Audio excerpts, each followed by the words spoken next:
Hello fellow cinephiles, Film Guru here. Today I'm reviewing Palm Springs. This stars Andy Samberg, Christy Milotto, J.K. Simmons and a variety of others. The film really follows two strangers who are trapped in a time loop and how a budding romance begins between the two as they try and work out what's going on and how to get out of this particular loop that they found themselves in, with a lot of crazy and strange consequences to their actions, until ultimately a race against time, them trying to work out what's going on so they can become free of where they find themselves. I was really impressed with this film. I didn't know a lot going in. I knew that it was a time loop film and that it was doing quite well, and the fact that Andy Samberg was in it. Now, he's an actor and comedian I'm not really that fond of. I don't find him that funny, and I find him kind of obnoxious and annoying with a lot of characters he does play. But he's actually really good in this. His character suits this. He's not as over the top as you usually find him. His comedy's a bit more dry and a bit more subtle, and it works much better. He works really well with the opposite Christy Milotto as well, and their relationship's kind of interesting. They bounce off each other really well. But I found him quite amusing in this, and I was impressed with his performance, and I hope he does more of these type of roles, because I think this is where he really shines, in my opinion. I really loved the concept of the film, the time loop, but they tried something different with it. Yes, it does feel like other time loop films such as Groundhog Day and Happy Death Day, but it kind of is its own thing. It's kind of original, unique, the way it goes about creating this sort of world and this time loop. And I like the fact that we're sort of thrown in it to begin with. We sort of work out what's going on as it goes along, and there are moments of flashbacks and showing different things that we haven't seen yet to explain what's going on in the present. Ultimately, when Sarah's brought into Niles's time loop, this is where the movie becomes quite interesting, and I like the way it goes about doing it.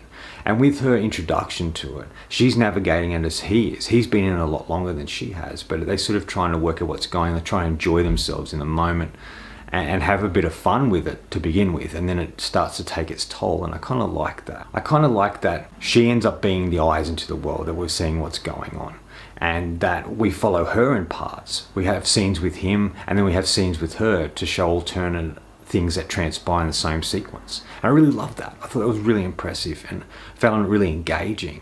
I found the characters very real and fun. And even in this crazy over-the-top sort of scenario they find themselves in, they're sort of really grounded in their fears and their struggles and what they're going through and how to overcome what they're going through. I kind of like that as well.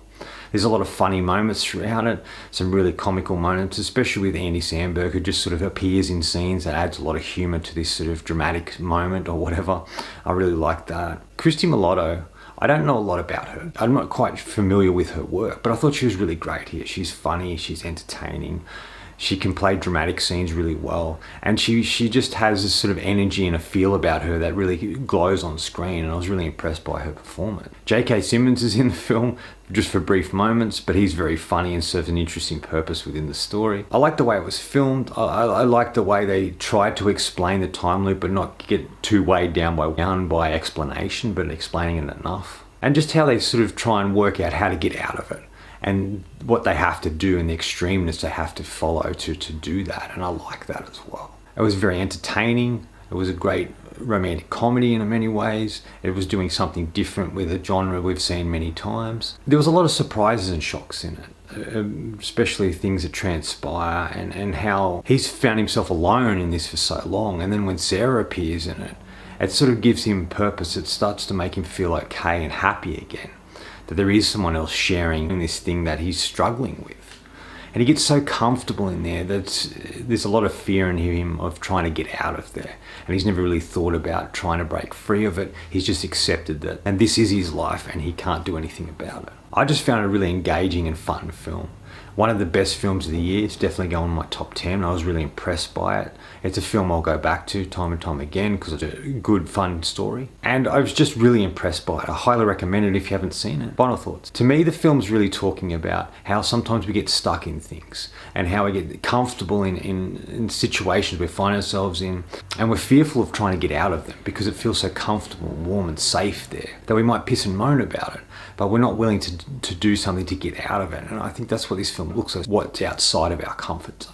I'm going to give Palm Springs 4 out of 5. I really enjoyed my experience with this film. I highly recommend it. I found it funny and entertaining, but grounded with great characters and just one hell of a ride that was trying something different with a time loop film. Anyway, that's all from me today. Thanks for watching. I hope you enjoyed this video, and if you did, please subscribe down the bottom. Follow me on Facebook. Otherwise, until next time, enjoy the movies.